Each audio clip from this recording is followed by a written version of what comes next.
Hello students, contract of agency के third part में जो पॉइंट हम डिस्कस करने वाले हैं उसमें सबसे पहला पार्ट है duties of an agent to his principal और टुवर्ड्स हिज प्रिंसिपल। एक एजेंट की अपने प्रिंसिपल के बिहाफ पर क्या ड्यूटीज़ बनती हैं। ये सारे के सारे पॉइंट्स बहुत आसान से हैं और अगर हम इसको सिर्फ डिस्कस करने से पहले एक पैराग्राफ में समराइज़ करें तो इसका मतलब क्या होगा। एजेंट वो पर्सन होता है जो प्रिंसिपल के लिए, प्रिंसिपल के बिहाफ पर, प्रिंसिपल के द्वारा दी गई अथॉरिटी में रह करके काम करता है और एजेंट के द्वारा किया गया काम प्रिंसिपल के द्वारा किया गया काम माना जाता है। एजेंट के सभी कामों के लिए प्रिंसिपल रिस्पॉन्सिबल होता है। तो इन नटशेल क्या होगा कि प्रिंसिपल को लिए जब वो काम करेगा कोई भी एजेंट, तो एजेंट को ईमानदारी से काम करना चाहिए, रूल्स के हिसाब से काम करना चाहिए, विद इन लिमिट्स रह करके काम करना चाहिए, ज़रूरत पड़ने पर प्रिंसिपल के साथ उसे कॉन्टैक्ट करते रहना चाहिए। यही सारे पॉइंट्स इसके अलग अलग हेडिंग में आ जाएंगे। सबसे पहली जो एक प्रिंसिपल के टुवर्ड्स एजेंट की ड्यूटी बनती है, ये रिस्पॉन्सिबिलिटीज़ भी कही जाती हैं, वो है to conduct the business according to the orders. जैसा प्रिंसिपल ऑर्डर करेगा वैसे एजेंट को काम करना चाहिए, एजेंट को उसी डायरेक्शन में काम करना चाहिए।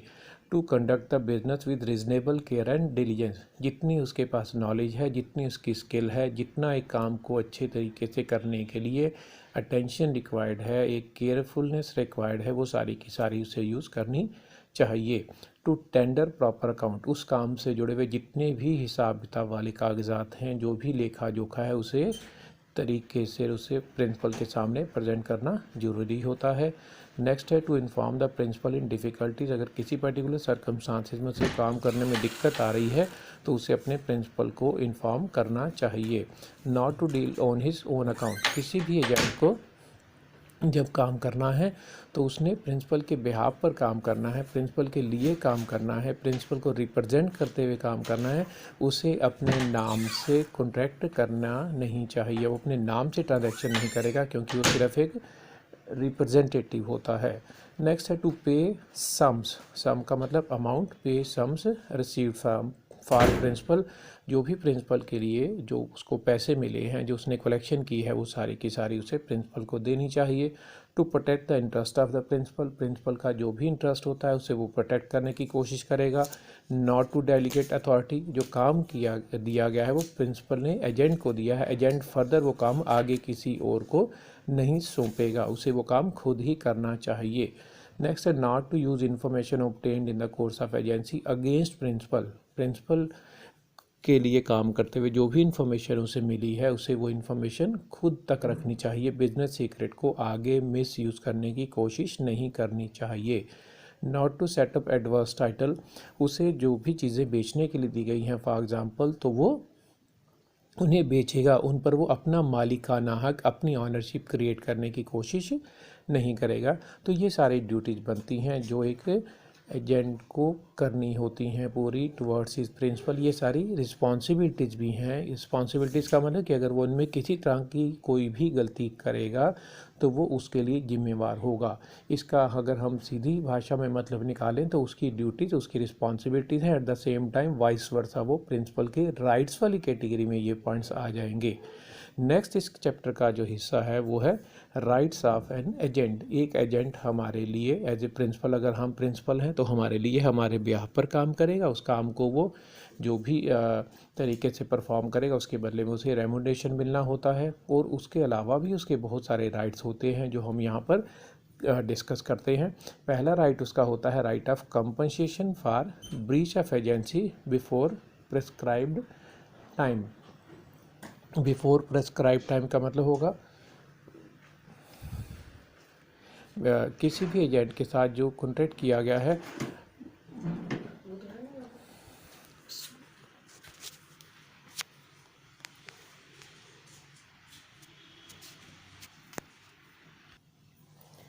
यस, हम जो डिस्कस कर रहे थे वो था rights of an agent. Rights of agent में एजेंट का जो पहला अधिकार बनता है वो right of compensation for breach of duty before prescribe time. अगर आप एक प्रिंसिपल हैं और आपने एक एजेंट को अपॉइंट किया है सपोज 6 महीने के लिए, तो इसका मतलब होगा कि आप उसे बिना किसी जेन्युइन रीज़न के 6 महीने से पहले नौकरी से नहीं निकालेंगे। लेकिन अगर आप उसे बिना किसी जेन्युइन रीज़न के नौकरी से निकाल देते हैं तो ये माना जाएगा कि आप ड्यू डेट से पहले उसे नौकरी से निकाल रहे हैं, आप breach of contract of agency कर रहे हैं। इसे pre mature breach of contract of agency कहा जाता है। ऐसी सिचुएशन में एजेंट का जितना भी नुकसान होगा वो नुकसान प्रिंसिपल से उसे पूरा करवाने का अधिकार मिलेगा। नेक्स्ट होता है right of retainer. Right of retainer का मतलब होता है कि एक एजेंट ने हमारे लिए काम किया, उसका जेन्युइन रेम्युनरेशन बनता था, वो हमें देना चाहिए था, लेकिन अगर हम उसे देने से मना कर रहे हैं तो उस स्टेज पर उसके पास जो हमारी गुड्स पड़ी हुई हैं, जो हमारे डॉक्यूमेंट्स पड़े हुए हैं, तो उसका अधिकार है कि उन्हें तब तक अपने कब्जे में रोक करके रख सकता है जब तक हम उसकी पेमेंट नहीं कर देते हैं। नेक्स्ट है राइट टू रिसीव रेम्युनरेशन। उसे जो भी काम उसने किया है उसका जो भी रिजनेबल रेम्युनरेशन बनता है वो प्राप्त करने का अधिकार होता है। Right of lien. Lien retainer से मिलता जुलता हुआ एक सिचुएशन होता है जो हमने लियन लास्ट चैप्टर्स में भी डिस्कस किया था कि एक पर्सन हमारे लिए काम करता है, उसका जो रेम्युनरेशन बनता है, जो उसका हक बनता है वो उसे हमें दे देना चाहिए। लेकिन अगर हम उसे नहीं देते हैं तो उसे उस चीज़ को जो उसके पास पड़ी हुई है, जो हमारी चीज़ है, हमसे पहले उसका अधिकार उसे मिल जाएगा और वो उसको अपने पास तब तक रोक करके रख सकेगा जब तक हम उसके पैसे नहीं दे देते। नेक्स्ट है राइट ऑफ इंडेमनिफिकेशन। इंडेमनिफिकेशन को कंपनसेशन वाली सेंस में भी यूज़ किया जाता है इस टर्म को, लेकिन ये टेक्निकली अलग होती है जो हम यहाँ डिटेल में डिस्कस नहीं कर रहे हैं। Right of indemnification for lawful act. एक एजेंट हमारे लिए जो भी लॉफुल एक्ट करता है, जो भी सही तरीके से काम करने का तरीका है उस तरीके से करता है, तो उसकी वजह से जो वो जेन्युइन खर्चे करता है, जो उसके खर्चे होते हैं वो सारे हम उसे देने चाहिए। लेकिन अगर हम उसे देने से मना करते हैं तो उसका जो भी लॉस होता है उसे हमें कंपनसेट करना पड़ेगा, ये राइट उसको मिलता है। नेक्स्ट है right of indemnification for act done under good faith. अगर वो गुड फेथ में हमारे लिए काम करता है, पूरी अच्छी ईमानदारी से करता है, एक सही नीयत के साथ करता है, तो उसकी वजह से उसके जो भी खर्चे होते हैं वो उसे प्रिंसिपल से प्राप्त करने का अधिकार मिलता ही मिलता है। नेक्स्ट है उसका right of compensation for principles negligence. अगर प्रिंसिपल कोई लापरवाही करता है तो उसकी वजह से एजेंट का जितना भी नुकसान होगा वो नुकसान एजेंट को प्रिंसिपल से पूरा करवाने का अधिकार मिलेगा ही मिलेगा। तो ये पॉइंट्स हैं जो आप राइट्स ऑफ एन एजेंट में मेंशन कर सकते हो। इसके बाद हमने जो नेक्स्ट पॉइंट इस चैप्टर में डिस्कस करना है वो है duties of principal towards his agent. Principal की अब क्या ड्यूटी बनती हैं, एम्प्लॉयर की अब क्या ड्यूटीज़ बनती हैं, जो एजेंट के राइट हैं वो प्रिंसिपल की ड्यूटीज़ बनेंगी। जैसे सबसे पहले उसकी ड्यूटी बनती है to pay remuneration to the agent. Agent ने जो काम किया है उसका जो रेम्युनरेशन बनता है वो रेम्युनरेशन वो अपने एजेंट को पे करेगा।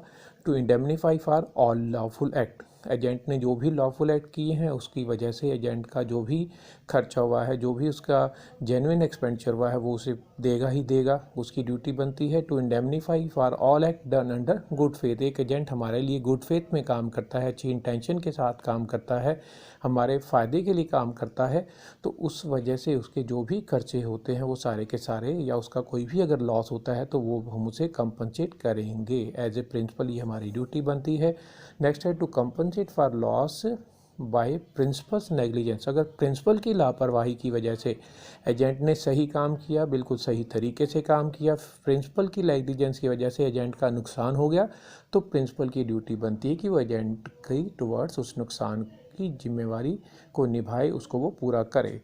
नेक्स्ट है to compensate for breach of agency before prescribe time. जितने समय के लिए एजेंट को रखा गया था हमें उतने समय के लिए उससे काम करवाना चाहिए। बिना कारण से अगर हम उसे नौकरी से निकाल देते हैं, pre mature termination of contract of agency कर देते हैं, तो इस वजह से एजेंट का जो नुकसान होगा वो प्रिंसिपल को पूरा करना पड़ेगा, ये प्रिंसिपल की ड्यूटी बनती है। इसके बाद इस चैप्टर का जो नेक्स्ट पार्ट है उसमें जो पॉइंट हमने डिस्कस करने हैं राइट्स ऑफ प्रिंसिपल। एक एजेंट के बाद एक प्रिंसिपल की हम बात कर रहे हैं। प्रिंसिपल के क्या अधिकार बनते हैं? पहला उसका अधिकार बनता है to conduct the business according to description, according to direction.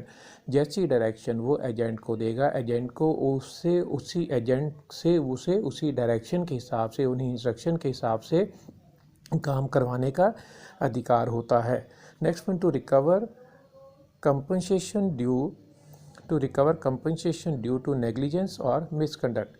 जो भी एजेंट की लापरवाही की वजह से, एजेंट की एक नेग्लिजेंस की वजह से प्रिंसिपल का कोई नुकसान होता है तो उसे वो सारे नुकसान प्रिंसिपल से पूरा करवाने का अधिकार, उसे सारे नुकसान एजेंट से पूरा करवाने के अधिकार मिलते हैं। टू गेट प्रॉपर अकाउंट, जो उसने काम किए हैं उसके जो भी एजेंट ने काम किए हैं उसका पूरा अकाउंट, सही अकाउंट उसे प्रिंसिपल को एजेंट से प्राप्त करने का अधिकार होता है। Next one, to give instruction in case of difficulty. Agent अगर डिफ़िकल्टी में है तो उसे प्रिंसिपल होने के नाते एजेंट को इंस्ट्रक्शन देने का अधिकार होता है। Next one, to deal by agent on his own account. अगर एजेंट अपने नाम से डील कर लेता है, उस वजह से प्रिंसिपल का जितना नुकसान होता है तो वो सारा नुकसान प्रिंसिपल को एजेंट से पूरा करवाने का अधिकार होता है। लेकिन ये तो स्पेशल राइट है, हम यहाँ जो बात डिस्कस कर रहे हैं उसका एक और एंगल है कि प्रिंसिपल को एजेंट को ये इंस्ट्रक्ट करने का राइट होता है कि एजेंट उसके लिए काम करे, उसके नाम से कॉन्ट्रैक्ट करे, वो किसी और नाम से, अपने नाम से कॉन्ट्रैक्ट ना करें। Next one, to claim secret benefit. अगर एक एजेंट ने सीक्रेट बेनिफिट एंड अर्न कर लिए हैं, कोई उसने ऐसा प्रॉफिट जनरेट कर लिया है जो चोरी से किया है, तो उसके लिए एजेंट से वो सारा प्रॉफिट रिकवर करवा सकता है। Next one, to receive all sums received by agent for principal. Principal के लिए उसने जितने भी कलेक्शन की है वो सारी कलेक्शन प्रिंसिपल को एजेंट से प्राप्त करने का अधिकार होता है।